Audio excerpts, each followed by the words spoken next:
नमस्कार दोस्तों, मैं हूं ममता तिवारी और आप सभी का स्वागत करती हूं मेरे चैनल ममताज वे में। तो चलिए दोस्तों, आज हम श्री दुर्गा सप्तशती पाठ का तीसरा और चौथा अध्याय पढ़ेंगे, क्योंकि हमें 9 दिनों में ही 13 अध्याय पूरा करना होता है। तो इसलिए आप हमारे साथ बने रहिए और पाठ को जरूर सुनिए और संपूर्ण लाभ प्राप्त कीजिए। तो चलिए शुरू करते हैं। एक बार प्रेम से बोलिए दुर्गा माता की जय। प्रेम से बोलिए माता रानी की जय। तीसरा अध्याय, महिषासुर वध। इसके बाद ऋषि ने कहा, अपनी सेना का विनाश होते देखकर सेनापति चिचूर अत्यंत क्रोध की मुद्रा में देवी से युद्ध के लिए उनके सामने आ खड़ा हुआ। सुमेरु पर्वत पर मेघों की वृष्टि होने के समान वह राक्षस देवी पर बाणों की वर्षा करने लगा। तब देवी ने उस राक्षस के समस्त सरों को सहज में ही काट गिराया और सारथी सहित उसके रथ और घोड़ों को भी मार डाला। इसके पश्चात उस महाबली दैत्य की ध्वजा तथा धनुष को काट दिया। धनुष विहीन उस राक्षस को देवी ने अपनी बाण वर्षा द्वारा विद्ध कर दिया। वह राक्षस धनुष तथा रथ के विनाश से व्यथित होकर तलवार और ढाल लेकर देवी पर टूट पड़ा। उसने अपनी तीक्ष्ण तलवार से देवी के वाहन सिंह पर प्रहार किया और साथ ही द्रुत गति शीघ्रता से देवी की बाईं भुजा पर भी। हे राजन, वह तलवार देवी की भुजा का स्पर्श करते ही खंडित होकर गिर पड़ी। अपने सभी वारों को निष्फल होते देखकर दानव ने अत्यंत कोप करके अपने हाथों में शूल ले लिया। देवी को लक्ष्य करके उस महादानव ने अपने शूल को देवी की ओर फेंका। आकाश से पतित होते हुए सूर्यमंडल के समान वह शूल चमक उठा। अपनी ओर उस शूल को आते देखकर उसके प्रतिरोध के निमित्त देवी ने भी अपने शूल को निक्षेपित किया। देवी के शूल से टकराकर उस दानव का शूल 100 खंडों में टूटकर बिखर गया। इसके विपरीत देवी के चलाए हुए शूल के द्वारा महाबलवान दानव के प्राण निकल गए। सेनापति चिचूर की मृत्यु के बाद चामर नामक दैत्य गजारूढ़ होकर देवी के सामने युद्ध के लिए तत्पर हुआ। देवी के सामने पहुंचते ही अपनी ओर से उसने शक्तियां चलाई, जिसके प्रत्युत्तर में देवी ने अपनी हुंकार से ही उस राक्षस को आहत करके भूतल पर गिरा दिया। अपनी शक्ति को चूर्ण होते देखकर चामर बहुत ही क्रुद्ध हुआ। उसने देवी पर शूल का प्रहार किया, परंतु अपने बाणों द्वारा देवी ने उसके शूल को काट दिया। इतने में अवसर देखकर देवी के सिंह ने हाथी के मस्तक पर छलांग लगाई और दानव के साथ भयंकर युद्ध करने लगा। वे दोनों लड़ते लड़ते हाथी से नीचे उतर आए और अत्यंत वेग से परस्पर देवी का सिंह आकाश की ओर प्रबल वेग से उछल पड़ा और भूतल पर पतित होते समय अपने पैने पंजों की मार से चामर दैत्य का सिर काटकर धड़ से अलग कर दिया। इसके अनंतर उद्दग्र नामक दानव प्रस्तर खंडों एवं वृक्षों की चोट से घायल होकर देवी के हाथों मारा गया एवं कराल नामक दानव भी मुक्कों, थप्पड़ों एवं दंत छत से घायल होकर अपने प्राण गंवा बैठा। अपनी गदा के प्रहार से देवी ने उद्दत नामक राक्षस को यमालय यमपुरी पहुंचा दिया। भिंदीपाल नामक हथियार के द्वारा बास्कल एवं बाणों से ताम्र और अंधक राक्षसों को धराशायी कर दिया। अपने त्रिशूल द्वारा परमेश्वरी ने उगाश्रय, उग्रवीर एवं महाहनु नामक दैत्य का वध कर डाला। अपनी तलवार के सहारे देवी ने बिडाल दानव के मस्तक को उच्छेद कर दिया। अपने प्रखर बाणों द्वारा देवी ने दुर्धर एवं दुर्मुख नामक दानवों का सफाया कर दिया। अपनी सेना का क्षय होते देखकर महिषासुर भैंसे के रूप में देवगणों को त्रस्त करने लगा। कपटवेशी दानव महिषासुर ने कितनों को ही थुथुन की मार से, कितनों को खुराघात से, कितनों को पूंछ की फटकार से और कुछ गणों को अपने नुकीले सिंहों से विदीर्ण कर दिया। कितने ही गणों को प्रबल वेग से किसी किसी की किसी किसी को गंभीर गर्जना के द्वारा, किसी किसी को घुमाकर तथा कितनों को ही अपने प्रक्षेपित वायु के प्रबल झोंकों से भूमि पर सुला दिया। इस प्रकार गणों की सेना को तितर बितर कर वह दैत्य देवी वाहन सिंह को मारने के लिए बड़े वेग से झपट पड़ा।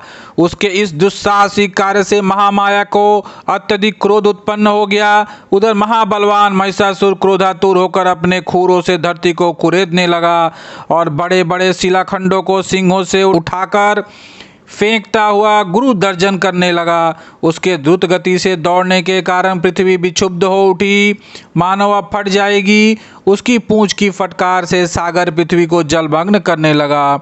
उसके कंपित सिंहों के आघातों से आकाश स्थित मेघ समूह तितर बितर हो गए। उस राक्षस के श्वास की प्रचंड वायु के कारण सैकड़ों पर्वत उड़ उड़कर आकाश से धरती पर गिरने लगे। उस महाकाय दानव का लक्ष्य अपनी ओर देखकर चंडिका देवी ने उसके हनन के निमित्त उस पर अपना क्रोध प्रकट किया।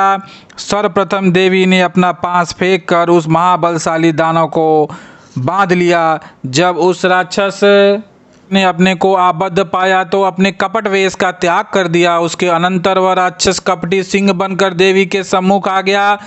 तब अंबिका ने जो ही उसका मस्तक काटना चाहा तो ही बढ़ मायायु राक्षस खड़गधारी पुरुष वेश में सामने आ गया। देवी ने महिषासुर को उसी क्षण उसके ढाल तलवार सहित अपनी बाण बिष्टि के द्वारा बेध दिया। अब वह राक्षस कपटी गजराज के रूप में अपनी सूंड की सहायता से देवी के विशालकाय सिंह को अपनी ओर खींचने का विफल प्रयास करने लगा और साथ ही चिघाड़ने भी लगा। खींचने की कुचेष्टा करते हुए देवी ने उसकी सूंड को अपने तलवार से काट दिया। इतना होने के पश्चात उस महाशक्तिशाली दानव ने पुनः अपने भैंसे वाले पूर्व रूप को धारण कर लिया और चराचर जीवों समेत संपूर्ण त्रैलोक्य को संतप्त करने लगा। उस राक्षस की ऐसी उद्दंडता देखकर जगत जननी चंडिका देवी बार बार मधुपान करते हुए अट्टहास करने लगी। वह मदवान्वित दैत्य भी उद्धत होकर गंभीर ध्वनि करने लगा और अपने सिंहों पर पर्वतों को उठा उठाकर देवी पर उछालने लगा। उस दानव द्वारा शिलाखंडों को अपने बाणों द्वारा देवी विचूर्ण करते हुए कहने लगी। उनका मुख मधुपान के प्रभाव से बोलते समय रक्तित हो उठा था और उनकी बाणी भी लड़खड़ाने लगी थी। तब देवी ने उस राक्षस से कहा, अरे मूढ़, मैं जब तक मधुपान में रत हूँ तब तक तू निर्भय होकर गरज ले। अभी मेरे हाथों से तेरी मृत्यु होने पर देवता लोग भी गर्जन करने लगेंगे। ऋषि ने कहा। इतना कहने के साथ ही देवी ने उछलकर उस राक्षस को दबोच लिया और उस पर सवार हो गई। अपने पैरों से दबाकर देवी ने अपने शूल से उसके कंठ प्रदेश में प्रहार किया। दबाव के चंगुल में जकड़े होने पर भी महिषासुर अपने मुख से दूसरे रूप में बाहर निकलने की कुचेष्टा करने लगा। अभी तक वह आधा ही निकल सका था कि देवी ने अपने बल से उसका निकलना रोक दिया। वह दानव अर्ध निर्गंता अवस्था में विद्यमान रहकर देवी से युद्ध करने लगा। तब देवी ने एक बहुत विशाल तलवार से उसके सिर पर खंडन कर दिया। महिषासुर का वध होते ही उसकी बची कुची सारी सेना रणस्थल से पलायित होने लगी। इधर उसकी मृत्यु से संपूर्ण देवगण अत्यंत आह्लादित हुए। तदंतर देवों ने दिव्य ऋषियों के साथ सामूहिक रूप से भगवती दुर्गा का स्तवन किया। गंधर्वराज हर्षित होकर गायन करने लगे और देवांगना नृत्य करने लगी। इस प्रकार तीसरा अध्याय समाप्त हुआ। भक्तगणों प्रेम से बोलिए माता रानी की जय, सच्चे दरबार की जय। चलिए अब हम चौथा अध्याय सुनते हैं। चौथा अध्याय इंद्रादि देवों द्वारा देवी का स्तुति गान। अब ऋषि ने आगे कहना प्रारंभ किया। जब दुरात्मा दानव महिषासुर तथा उसकी राक्षसी सेना का ध्वंस देवी के हाथों हो गया, तब इंद्रादि देवता भूमि पर मस्तक टेक कर देवी दुर्गा की स्तुति करने लगे। हर्षातिरेक के कारण उनके सुंदर अंगों में रोमांच हो रहा था। देवताओं ने कहा, आपका स्वरूप ही सब देवों की शक्ति है। अपनी शक्ति से आपने समस्त विश्व को व्याप्त कर रखा है। आप सभी देवों तथा महर्षियों के द्वारा अत्यंत पूजनीय हैं। हे जगदम्बा, हम सब देवगण संयुक्त रूप से आपको भक्तिपूर्वक प्रणाम करते हैं। आप हम सबों का कल्याण करें। जिन देवी के अतुलनीय प्रभाव तथा उनके विक्रम का वर्णन करने में भगवान शेषनाग, ब्रह्मा और शिव जी भी अपनी को सर्वथा असमर्थ पाते हैं, वे ही भगवती चंडिका संपूर्ण जगत का पालन एवं अमांगलिक भय के निर्वाणार्थ उपाय करे। जो धर्म तत्पर पुरुषों के गृह में लक्ष्मी रूप में, दुरात्माओं के यहाँ अलक्ष्मी रूप में, विशुद्ध अंतःकरण वालों के हृदय में स्थित बुद्धि रूप से, सज्जनों में श्रद्धा रूप से, कुलियों में लज्जा रूपणी बनकर निवास करती है, उन महामाया भगवती दुर्गा को हम सब नमस्कार करते हैं। हे देवी, आप संपूर्ण विश्व का पालन करें। आप इस अचिंतनीय रूप असुरों के विनाशक सौर एवं समस्त देवासुरों के सामने उत्पन्न हुए अद्भुत चरित्र का वर्णन नहीं कर सकते। सृष्टि की उत्पत्ति में आप ही कारणभूत हैं। आप में तीनों गुण सत्व, रज और तम विद्यमान हैं, तथापि आपका संसर्ग दोषों से नहीं होता है। आपके महत्व को भगवान विष्णु और शिव जी भी नहीं जान सकते। इस चराचर जगत की उत्पत्ति आपके ही अंश से हुई है। आप ही समस्त प्राणियों के लिए आधार स्वरूप हैं। आप ही एकमात्र सबके लिए मूलभूत और व्यक्ताकृति प्रकृति हैं। हे देवी, यज्ञ हितु में जिसके उच्चारण मात्र से सभी देवों की दृष्टि होती है, वह स्वाहा आप ही हैं। इसके अतिरिक्त आप पितरों की भी तृप्तदायिनी हैं। इसीलिए सभी लोग आपको स्वधा के नाम से अभिभूत करते हैं। हे देवी, आप ही वह पराविद्या हैं जिससे निर्वाण प्राप्ति, अचैतन्य, महाव्रत स्वरूपता, संपूर्ण दोष राहित्यता, जितेंद्रियता एवं तत्व की सारता प्राप्त होती है तथा जिसकी उपलब्धि के लिए समस्त मुनिजन निरंतर अभ्यासशील रहते हैं। आप ही शब्द स्वरूप अत्यंत निर्मल ऋग्वेद, अज्रवेद तथा उद्गीत, एक प्रकार का वैदिक गान जो छंद के रूप में गाया जाता है, कि मनोहर पाठ से युक्त पदबद्ध रूप में सामवेद की आधार हैं। आप ही देवी तीनों वेद और छहों ऐश्वर्य से युक्त भगवती हैं। सृष्टि की उत्पत्ति एवं पालन के निमित्त आप ही वार्ता के रूप में प्रादुर्भूत हुई हैं। आप इस जगत के महान कष्ट की नासिका हैं। हे देवी, संपूर्ण शास्त्रों के तत्वज्ञान की प्राप्ति के लिए आप ही मेधा शक्ति हैं। इस दुस्तर भवसागर में तारने वाली आप ही नौका रूपनी दुर्गा देवी हैं। आप सदैव ही आसक्ति से रहित हैं। आप ही कैटभ दानव के शत्रु विष्णु भगवान के वश में निवास करने वाली तथा शिव द्वारा आदर प्राप्त गौरी देवी भी हैं।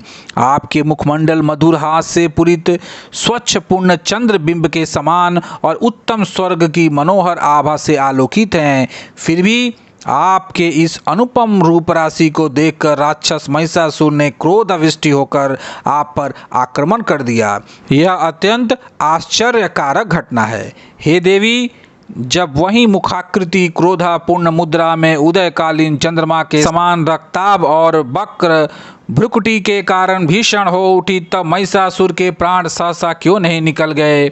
यह बहुत ही आश्चर्यजनक बात है, क्योंकि क्रुद्ध यमराज के सम्मुख ऐसा कौन जीवधारी है जो प्राण धारण में सक्षम हो सके। हे परमात्मा स्वरूपा देवी, आप प्रसन्न हो। आपकी प्रसन्नता पर ही सृष्टि का कल्याण संभव होता है एवं कुपित होने पर कितनों का ही विनाश हो जाता है। यह बात अनुभव द्वारा प्रत्यक्ष लक्षित है। महिषासुर की विशाल वाहिनी आपके क्रोधानल में पड़कर क्षण भर में ही भस्मीभूत हो उठी। आप सदैव ही अभ्युदयकारिणी हैं। जिन लोगों पर आपकी कृपा दृष्टि रहती है, वे ही देश तथा समाज में सम्मानित, धन्य धान्य से पूरी तथा ख्याति प्राप्ति के भाजन होते हैं।